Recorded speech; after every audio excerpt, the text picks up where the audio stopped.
Hello. I'm not dead. Rumours to the contrary have been greatly exaggerated. However, I have been gone for quite a while, something like 7 months. For that, I apologise. I had stuff to do. Most of it involved being lazy, but I did finish my private pilot's license, which is lovely. And I bought a new computer, which we will not be using right now, because I can't get Fraps to record properly with it. It doesn't record any audio at the moment, but we'll get that sorted out. And when we do, we should get some slightly higher quality content coming up onto here. But for now, we're running my old computer with something that doesn't require too much horsepower, namely Strike Fighters 2 North Atlantic. And yes, we are going to be playing this. For those of you who don't know what it is, Strike Fighters 2 series was sort of updated versions of a couple of previous games. It's not that important, but they run with newer Windows operating systems. They're sort of a step behind IL Tusharovic in terms of realism, in that the flight model's not particularly accurate, and it's greatly simplified in a lot of ways. But nevertheless, we're going to be playing it, and we're going to be flying the F-14, and we will be keeping the Top Gun references to an absolute bare minimum necessary, which means at least like 5 per episode. But anyway, let's get into the campaign, shall we? You'll see Rolling Thunder, a bunch of Vietnam and Israeli campaigns come up on here. Because I also have Strike Fighters 2 Vietnam and Israel installed. I suppose we could get to those at some point, but let's not just now. We should fly for VF-84, the Jolly Rogers, because they have a very distinctive paint scheme, which is quite lovely. Campaign difficulty normal? Sure, I don't know what that means.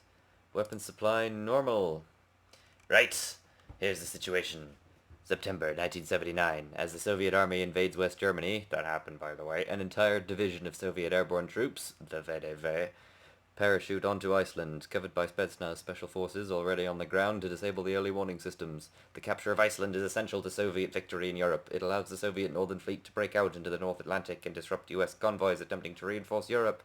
But the NATO forces catch a lucky break, as one of the Spetsnaz attacks is foiled and the airborne troops are forced to land on the eastern half of Iceland. Which I presume buys us some time for our carrier battle group to get up there, and for my F-14 to get into position. So we accept. Oh, actually, no. One thing we should do first. Come up with a pilot name, because this name is rubbish. Right, we shall be Bonzo, Ronald Reagan's monkey, or whatever. Bonzo McGee. Call sign Tomcat. Call sign not Goose. Neptune. Imagined by me in a particularly fat manner. Let's see, what do I look like? Not him, not him. Pretty sure that's Robin Olds. Not him, not him. Not he. Not he. This is never gonna work. No, not quite. What do we got? There! We'll go back to that. That's totally what I look like. Anyway. Yeah, that'll be us. I might come up with a better call sign at some point, because I don't really like Neptune. Feel free to suggest something. Yes. Right.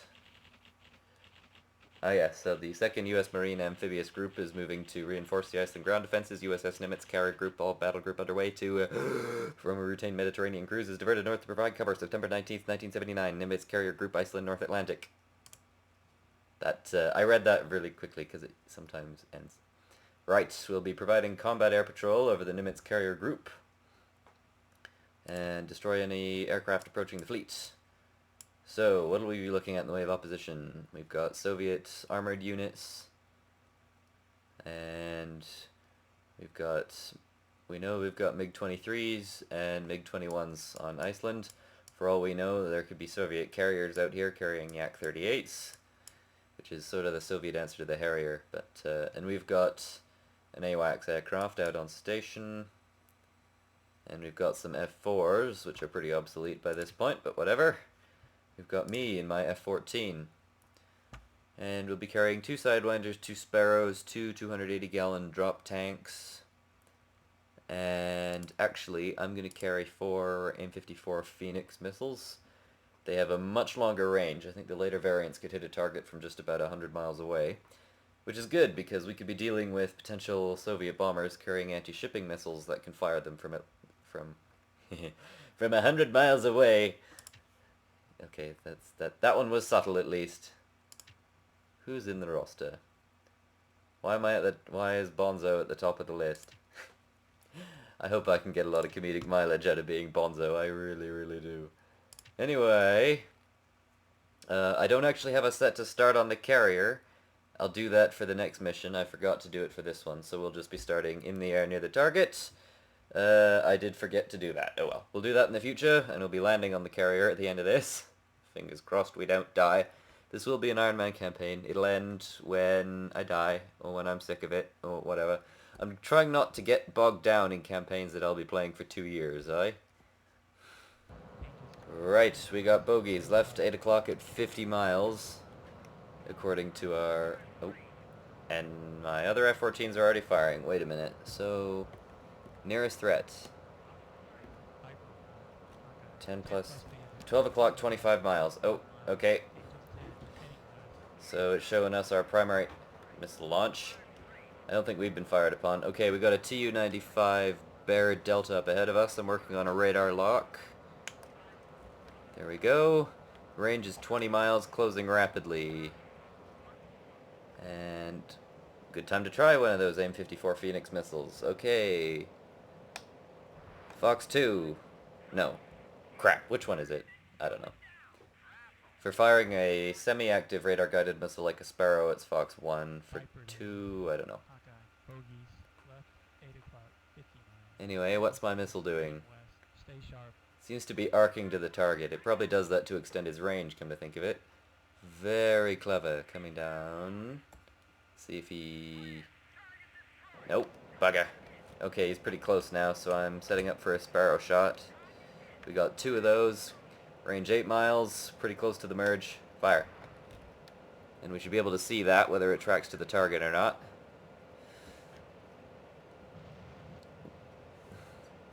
And...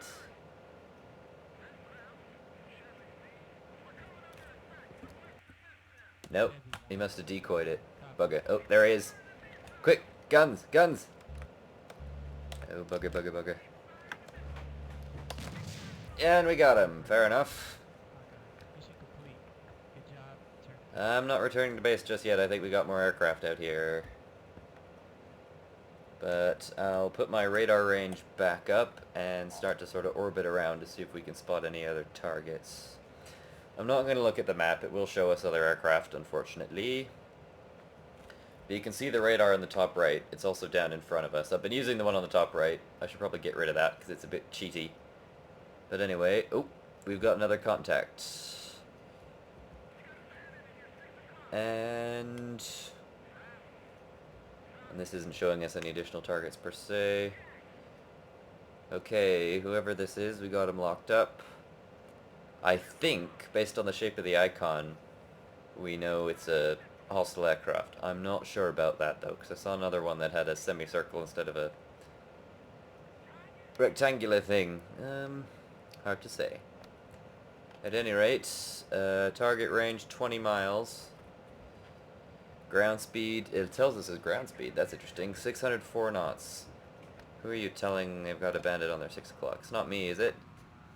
Frame rate dips quite a lot when I go out into this external view for some reason. Not sure what that's about. And the wing sweep is all the way back. The F-14, I believe, does that automatically. It does in here. The MiG-23 doesn't, and we could be up against MiG-23s at some point, so... With bearing in mind, MiG-23 and F-14 probably had pretty similar performance. Okay, where's all this action happening? Because I'm not hearing it, if I'm honest. We'll turn off that Sidewinder, because it makes that bloody awful noise. Which is mostly realistic, as far as I know. It makes sort of a growl. But... target range 30.6 miles. Okay, he's outrunning us. I'll consider that him bugging out. And we'll go have a look at these others over here.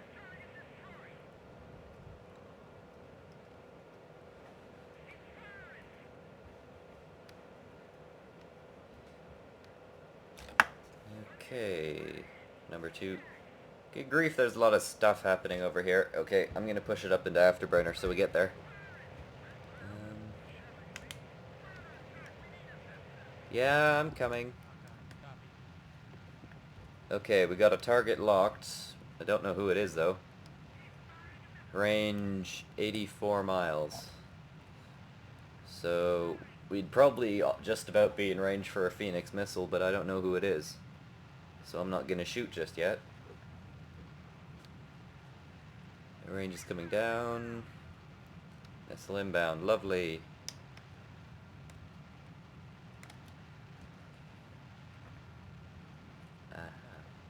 Range 76 miles. We seem to have 2 large groups of aircraft. I'll peek at the map, but at too close a range to... You've gone Winchester. I don't know what that means. Does it mean... I really don't know. I mean, whatever. Vector to nearest threat. There we go. Right, 2 o'clock. 50 miles. I don't have any radar contacts at that point. Set our radar to... It's in search mode. Oh, wait a minute. So we do have another aircraft at that distance. But I have a feeling that these aircraft I can see on my radar up here are quite a bit closer. I'm just going to use the radar in the top right. It stops me having to look down at the one that's below here. So, yes, I'm making concessions to realism, but so does the game. Wonder how much fuel I'm burning in Afterburner.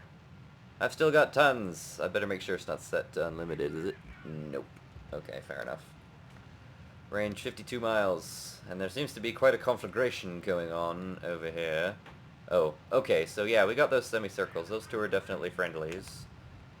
So we'll lock up these aircraft over here. I'm not gonna fire yet because I haven't... No, not fire. You don't say fire in an airplane. I'm not gonna shoot yet because we haven't identified them, have we?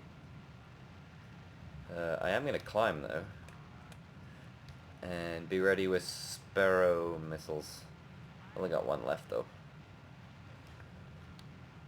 Okay, I'm gonna pull her back out of Afterburner so that we're not using all the fuel.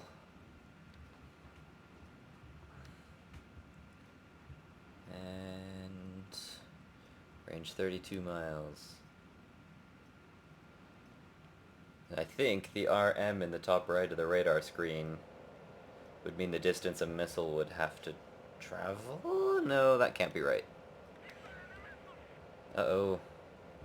Someone's shooting somewhere. But we're not because our... well, we haven't been targeted because we'd be hearing a blippy beep thing, I think. At least it tells you when you got a radar lock. I mean, for all I know, there could be a MiG-21 right behind me right now. Firing heat seekers. Speaking of the MiG-21, I've been flying that in DCS. And once we get Fraps working with my new computer, you might get to see that.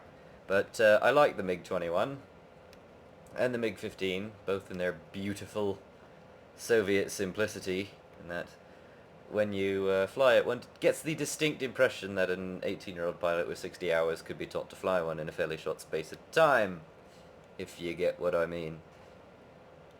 Okay, range is down to 22 miles, and he's making a shallow right turn. Well, they're passing left to right. I'm making a shallow right turn. 20 miles. We still don't know who this is. But we're closing. And climbing as well. So... You say he's firing his guns. Is that, what are these contacts further out? Those look like they might all be enemy aircraft, if I'm honest. Wait, so these have a cone icon. I haven't been playing this for very long. These guys have a square icon, and then there's a semicircle. So are those identified, not identified? I should read the manual before I shoot someone down that I don't intend to. Oh, fair enough. I don't know whether the visual targeting thing in this is a bit cheaty or not, but now that we know who he is, we got 3 Phoenix missiles left, and we're going to use them. Except, since we now know what that icon is, we're going to choose the closer target first. Or are we? No, we're not. We'll go back. We'll go with the original target. Yeah, because these two have just been identified as friendly. Fair enough. Looks like we got 2. And I think we're locked up. This could be a waste of a missile, but Fox, whatever. I'm going to look those up now. It bothers me not knowing. And let's see what it does. I know Fox 1 is firing a Sparrow. And I think Fox 2 is firing an active... Oh, bugger! Viper lead. Hawkeye. Check fire, check fire. Oh, no. I just shot down an F-14. Oh dear. Okay, time to defect. Well, maybe not. Let us not go nuts. Could be in some trouble, though. So who's this fellow? Oh, I'll bet I know what it was, too. It was an F-14 chasing the aircraft that I was trying to target. Oh, God. Okay, well, now we know who this is, since we shot the guy off his tail. So, Phoenix number 2, fire. Shoot, rather. Fox, whatever. Oh, God, what have I done? Oh, dear. Anyway, let's watch this missile on his way. It's just over the coast of Iceland now. Oh dear. I guess if we're going to start shooting down Soviet aircraft, that rules out the possibility of defecting. Hey, this looks like it might hit him unless he decoys it. The bears carry chaff, so they do decoy these things on occasion. But I think not. Oh. Oh yeah, that was a Badger, wasn't it? Fair enough. Well, we got him. And then there's another aircraft contact in that area. And he's toast. But I don't know what I'm locking onto now. Because we have another aircraft further up to port. But the fact that I'm not getting a yellow box tells me it's probably friendly. But we know there was another Tu-16 around here. But we're going to be merging with this guy pretty soon, so we might have to identify visually. Yeah, because he's coming more or less straight at us, so I'm going to push it up.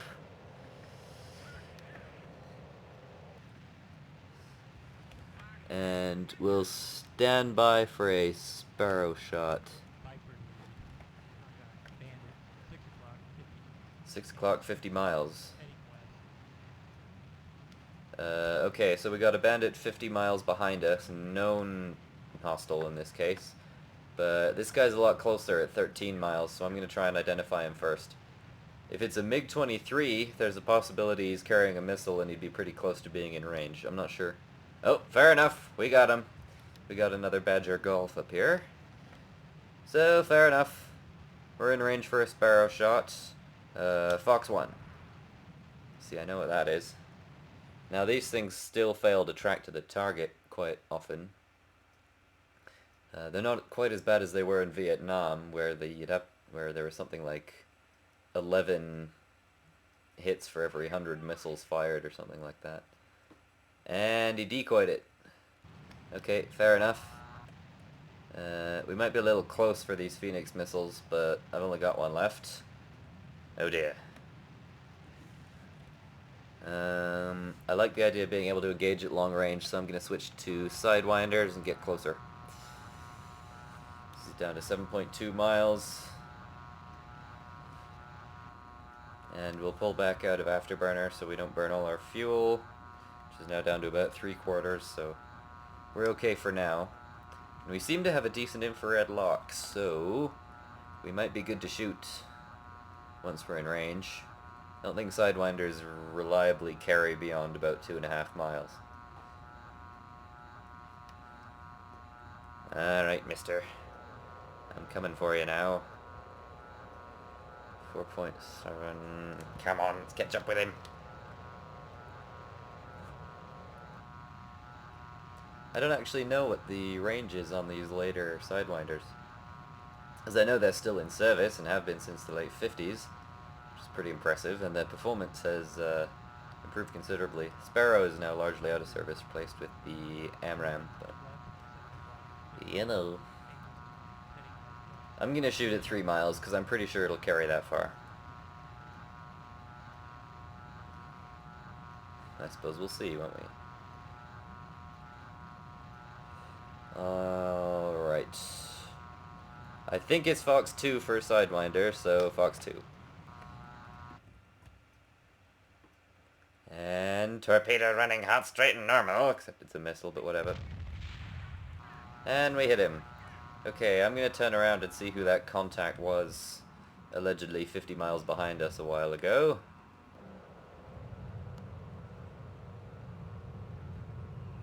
Oh yeah, we got hostile aircraft, fair enough.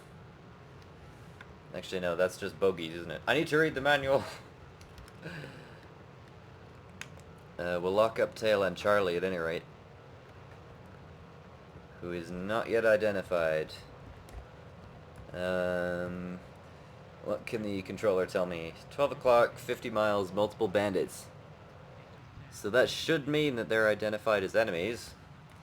But this coming from the chap who just committed fratricide and shot down another F-14, I'm gonna wait, if you don't mind. Plus they're 100 miles away, so they're well out of range. Also means they're closing on our ship. Maybe. No, because we're over Iceland. You know what? They're heading back towards their bases. They're bugging out. So am I. I'm not going to burn up all my fuel chasing them back into their own territory where they can just shoot me off their tail. Well, they can radio ahead to their gun positions and tell them to shoot me off their tail. But we have another bogey up ahead. So, we are going to find out who he is. Since we're going more or less straight at him anyway, I suppose we can probably manage that. And turn off that god-awful sound from the Sidewinders. Radar. Yeah, search mode. What do we got in the way of gun sight options here? We always have our cannon. Let's see, range 120 miles. His ground speed 600. Or is that mine? I didn't read the manual. I've mostly been playing the Vietnam and Israeli versions of this in older aircraft without this level of technology. Mostly F-8s and Mirages, I suppose. 116.7. I mean, we're heading back to the ship anyway, and it worries me very much that this contact might be a Badger carrying an anti-ship missile. Because they won't be too far from the fleet in not too much time, which means that, well, I still... Ooh. Fuel's down to half. I don't think I can really kick this up into afterburner. So we're just going to have to close with this guy at a regular sedate speed. And I'm going to cut to when that happens, because this might be a bit dull. Okay, so I think I figured out this whole radar thing, because I tried locking onto this guy, and I think it used my IFF to interrogate him, and he appears to be popping up as a friendly. But we're closing on him reasonably quick anyway, so we should make visual contact on the way back to the carrier.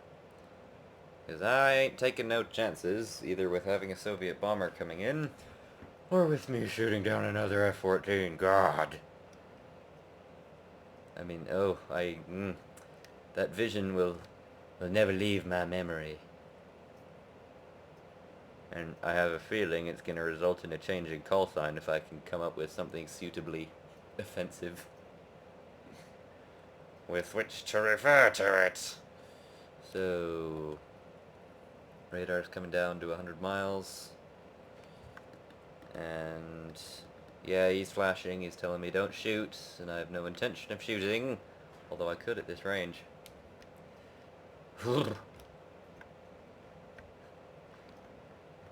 embarrassing, isn't it? First video back, you shoot down a friendly. Whew. I'm not sure quite how the American military deals with that. Perhaps someone better informed could enlighten me. I mean, in modern days, I mean, this is set 1979, where it could conceivably happen a little more easily. I mean, nowadays there's pretty well no excuse for it, but... Well, since we're closing with this aircraft, and he does not appear to be a threat, I will provide an update on the status of this channel. I will be probably continuing the Stalker Let's Play at the very least. I might not continue with Rise of Flight and IL-2 just because those two are going for so long, and they're really stuff that's in a position to end without too much a fanfare. I really did enjoy doing them both, but I don't know if I'll go back to them. I might do something different in either of those games. I mean, if I can get IL-2 Battle of Stalingrad running on my new machine, it's being a bit temperamental as well, actually. That'd be great, since they've got Battle of Moscow is out, and Battle of Kuban is coming. That should be just lovely. But for now, we're flying F-14s over Iceland, shall we? How much fuel do we have? Not enough. Let's pull that throttle back a little bit. See if we can conserve fuel. How far are we out from the ship? I'm gonna zoom out, and this will probably prove decisively whether or not we're dealing with enemy aircraft. But, you know what? I don't think we are, so that's all good. But we're on our way back to the ship. I think we'll have enough fuel to make it there. This really seemed to guzzle it. Are we still carrying our external tanks? I'll bet those are empty by now, so we'll pickle those.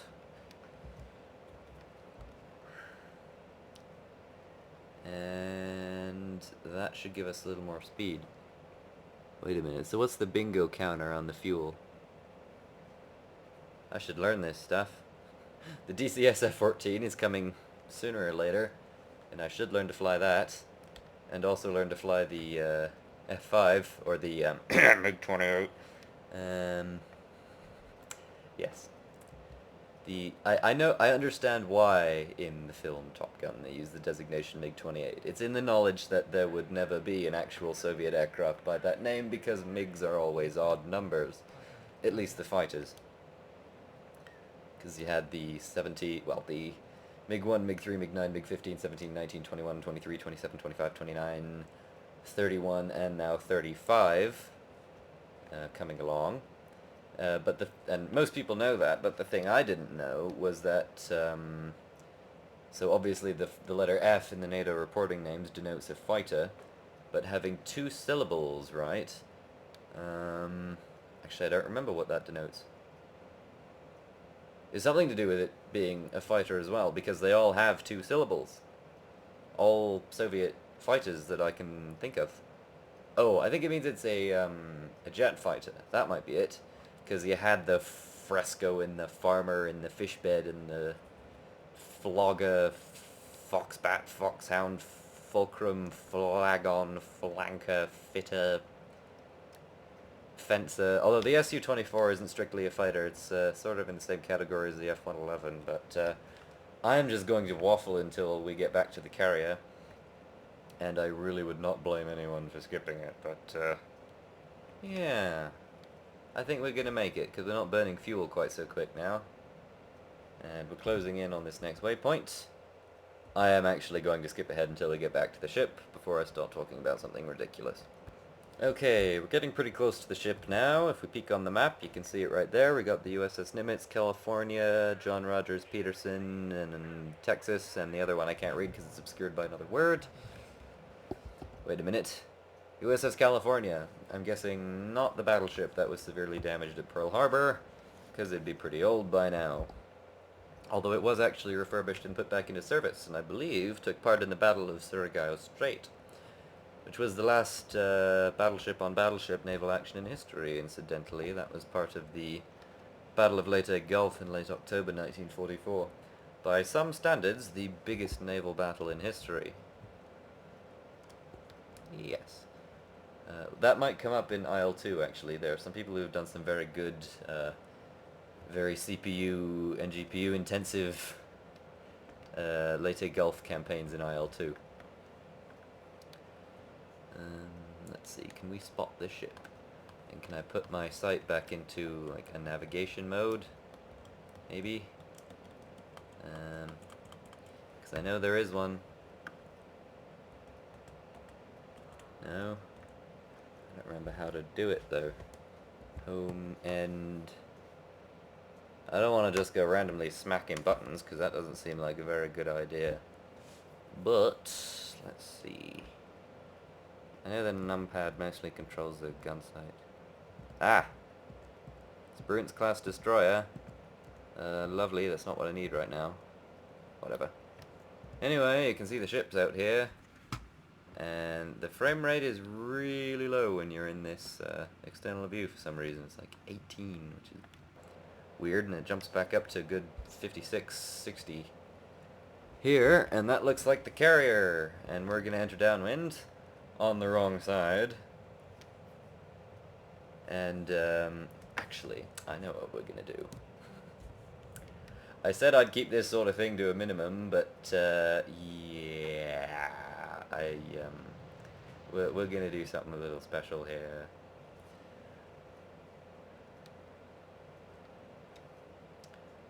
And I know what you're all saying. You're all saying negative Ghost Rider, the pattern is full. There we go. Oh, blimey, let's not hit anything. Let's not hit the water either. Oh dear. Let's not die in the middle of this, because then we'd be making the bold man's point. Bandits, bandits! What? I think that's from our F-14s that chase some Soviet planes far off into their territory. Okay, whoa. Oh, that's a plane, not a missile. Okay, let's tell my wingman that he can bugger off. And I'm joining the downwind over the carrier. We're a little high, so I'm going to make some very steep turns and drop some altitude. And I'll pop my air brakes as well.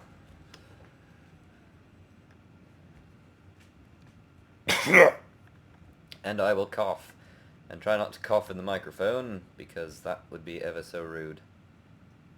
So, I have a shopping list of things I need to figure out before the next episode of this. Like, how do you switch the heads-up display back into one that shows you where you're actually bloody going? For example. Ooh, our wings are swept back forwards. Pop the air brakes back in. Settle our speed at around here, 190 or so knots. And we'll start our turn onto the base leg, because the carrier's more or less 45 degrees behind us. I have no idea if this is how they actually do it. I'm sure it's not. I mean, this is just the way you would land at a regular airport, typically, is do something like this. But let's drop the landing gear in the hook and bring the flaps down to the landing. And I'll keep the nose up a little bit. Switch. Okay, gun sight's in caged mode. We'll see what that does. Because I think there's a way to bring up the regular heads-up display like you'd normally see in an aircraft like this by doing that. And this is far too steep a turn for this low an airspeed, but I say bah. Also a little fast, so I'll pop those air brakes again. And mission's complete, right? Yeah. Before we land. And we don't need to go back out and get Cougar. Never mind! Silence. Okay, speed. Power's back to idle.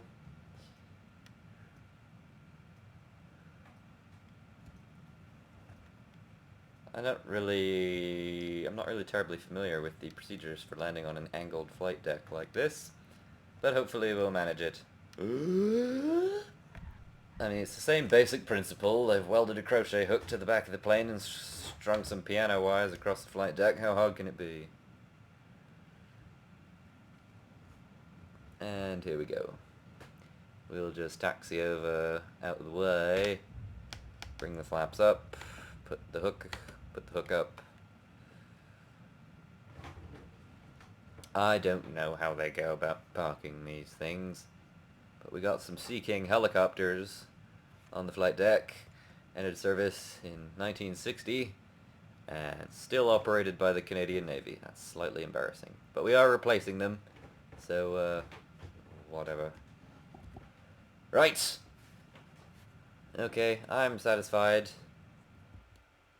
And we flick the engines off.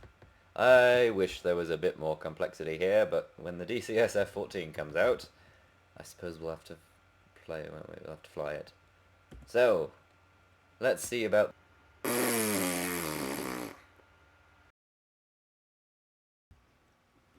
Well, that being as it is, it crashed and it did not save my campaign progress, so we will be starting a new campaign in the next one, I suppose, which means we get to forget all about that shameful little incident which I am not going to mention. Oh, bugger! Actually, no. Am I sure that it didn't? Nope. Okay, fair enough. So, it didn't keep it. I will see you next time. Don't speak in a Russian accent, you spy.